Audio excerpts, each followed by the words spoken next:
Alam niyo nakakita ako ng malawak na karagatan at ang body of water ay isang emosyon, simbolo ng emosyon, simbolo ng feelings, pagmamahal, 'no? So, ibig sabihin meron dito na nakikita kayo bilang malakas at malalim, hindi masukat, 'no?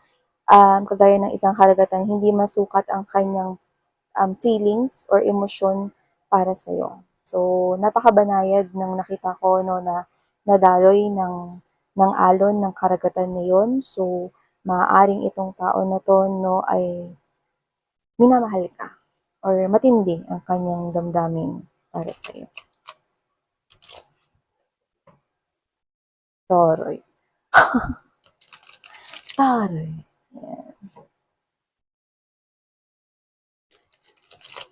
Oh, and with the King of Swords energy, maaaring hindi niya ito sinasabi or pinapakita ng as in obvious na obvious, pero ganun kanya kamahal. So, yan. Diba?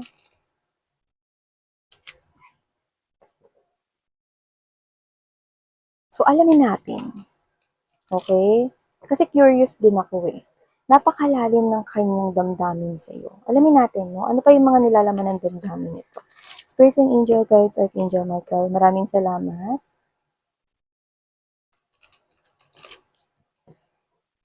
Ayan, alamin natin yung damdamin ng person na ito. Nililihim ng kanyang damdamin para sa aking mga collective na chismoso-chismosang araw-araw nandito. Maraming salamat. Ayan.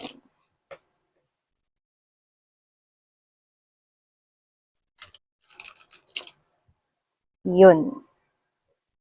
Nadali na natin yung energy niya, kaya tingnan na natin dito mga babes, no?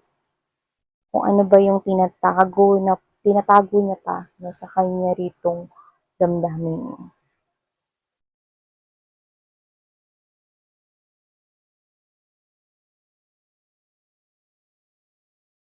Uy,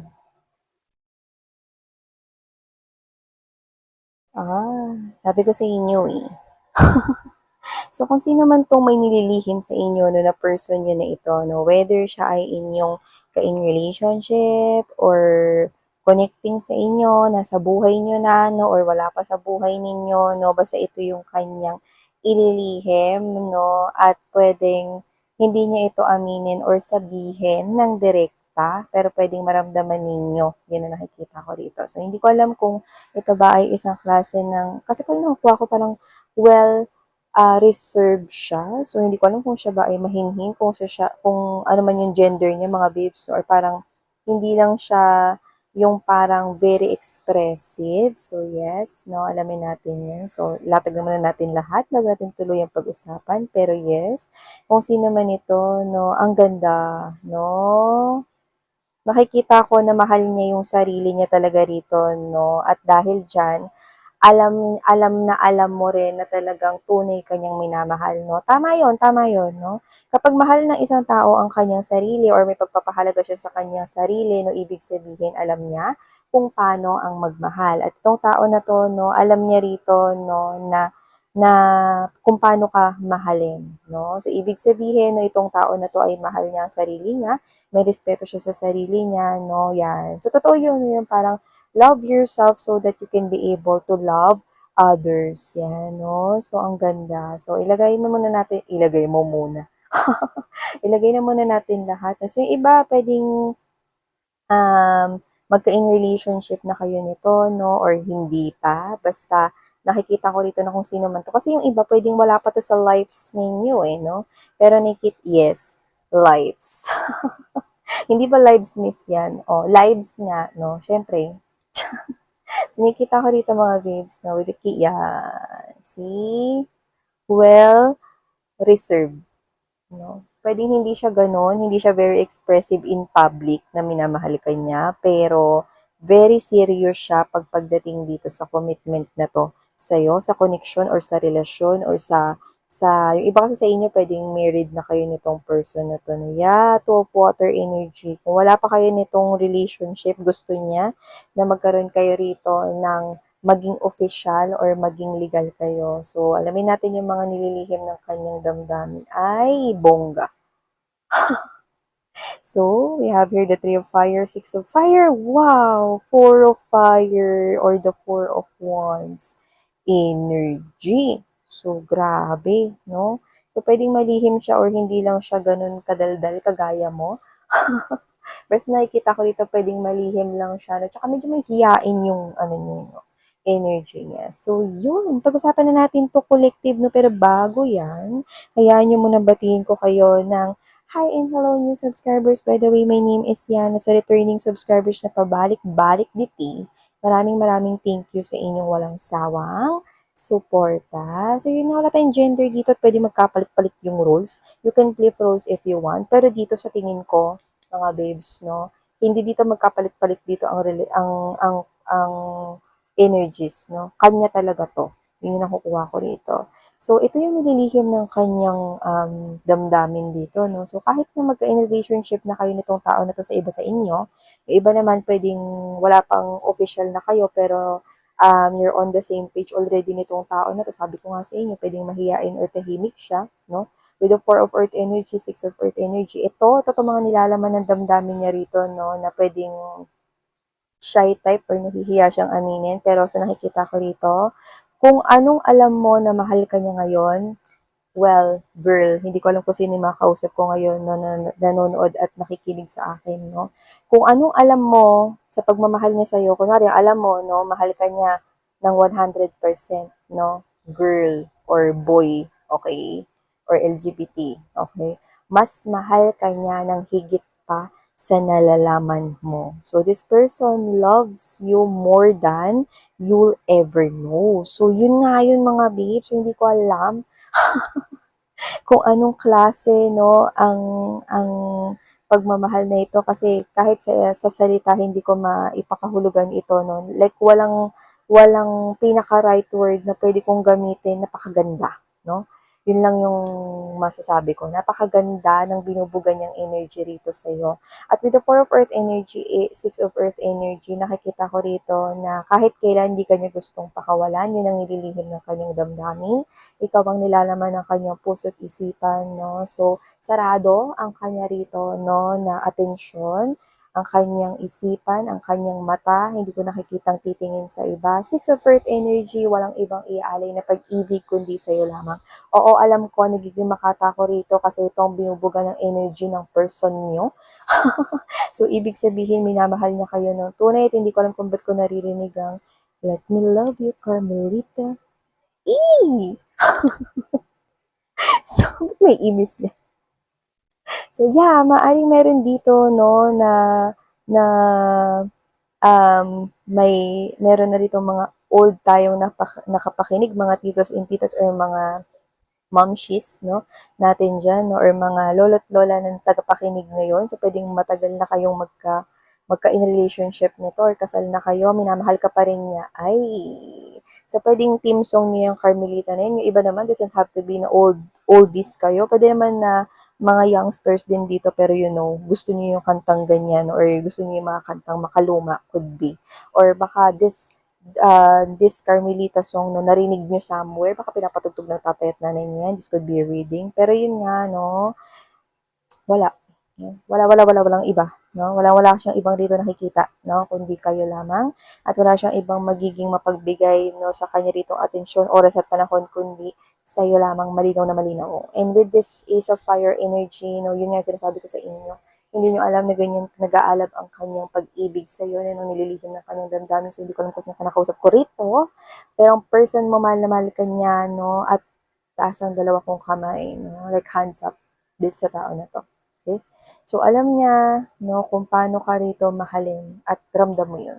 Okay? Yun nga lang hindi mo alam, no, na kung ano yung alam mo, okay, kung isusukat yun sa percentage, mga babes, no, kung ang pinaka-highest is 100%, sa kanya, no, pwedeng doble, triple, or higit pa doon, no, so pwedeng 500%, 300%, so ganun kanya kamahal, no.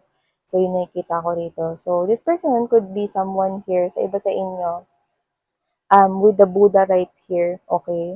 This person could be somewhat specific, baka Buddhist siya, or doesn't have to be, baka magkaiba kayo ng relihiyon. Pwede naman na iba yung religion niya, pwedeng Catholic ka, tapos siya Christian. Pwede rin naman na Buddhist siya, ikaw Catholic, yung mga ganyan.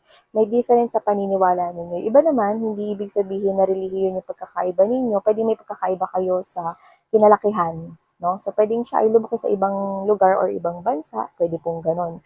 Pero with the Ten of Cups kasi to eh. Yan no? Itong Ten of Cups, Ten of Water to dito. So, ibig sabihin, this person here is, ikaw yung pinaka, okay? Kasi Buddha here, blessing. Ikaw ang pinakamagandang blessing na natanggap niya sa buhay niya. Oh. O, sige, ligpit na natin to.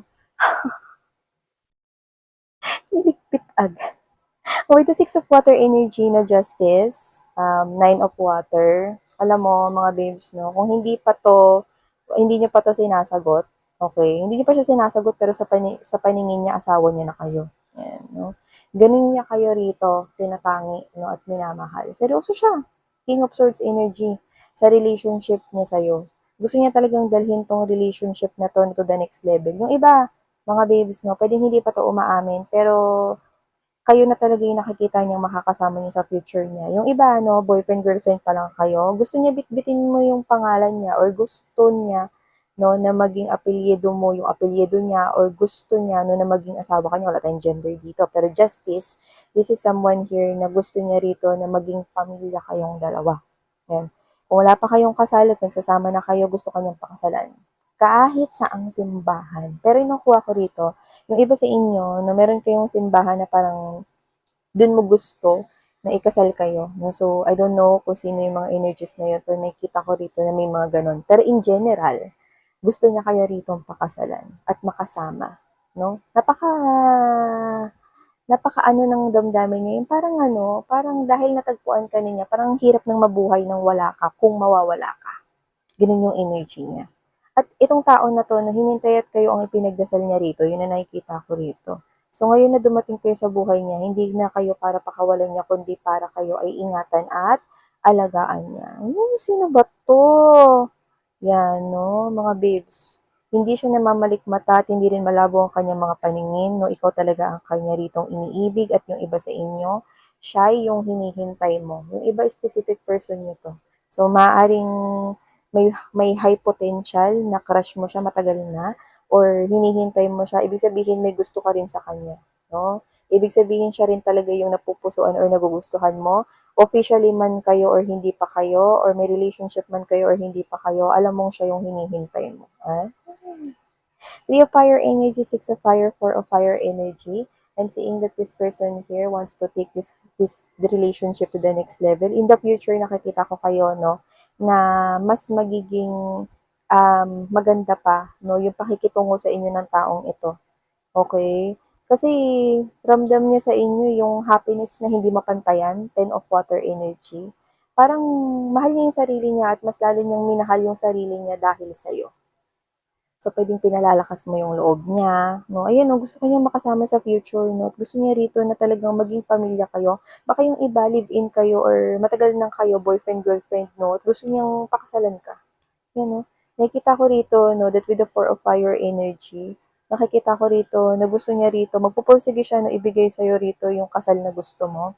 Especially if meron ganun na energy rito, no, na parang may pangarap kayong wedding, no? Kasi yan ay isa sa mga espesyal na araw sa buhay ninyo. So, gusto niya yung ibigay sa inyo. Oo. Hilingin nyo man yan o hindi, ibibigay niya sa inyo yan. Yun yung nakikita ko rito. Yan, no? So, yung iba, not necessarily na may specific person kayong tinitingnan, pero nakikita ko rito, no, na meron kayong panalangin pagdating sa pag-ibig, no? At nakikita ko na siya yun. Yan, no? Yung iba, singles dito, nakikita ko na ito yung pagbabago. I'm seeing number 14. When you add it, 1 plus 4, what will you get? 5. So, whatever the case may be, 5 is the powerful number of change. So, may malaking pagbabago rito sa romantic and relationship na area ng buhay ninyo. So, this person is actually yung mga nililihim ng damdamin niya rito. Medyo mahiyain siya at very reserved siya rito. So, pwedeng hindi kayo yung, hindi naman yung PDA na public display of affection. Pero medyo mahiyain siya na pag medyo maraming tao, ganyan, no? Pero, ikaw lang talaga yung gusto niya. Ayan, oh. Sobrang mahal na mahal ka niya rito, no? Alam mo mga babes, no? Kung, kung if ever friend ko to, malamang nasabi niya na sa akin lahat, no? Kung gaano kanya kamahal, no? At naumay na ako. Kasi ikaw at ikaw ang gusto niyang pag-usapan. Ganun. Yun, extent. Alam mo, yan. Alam mo yung parang kunwari nag-inuman kami. No? Simula ng inuman hanggang dulo, malamang naikwento niya na sa akin kung gaano kanya kamahal. Ganun yung nakikita ko sa taong to.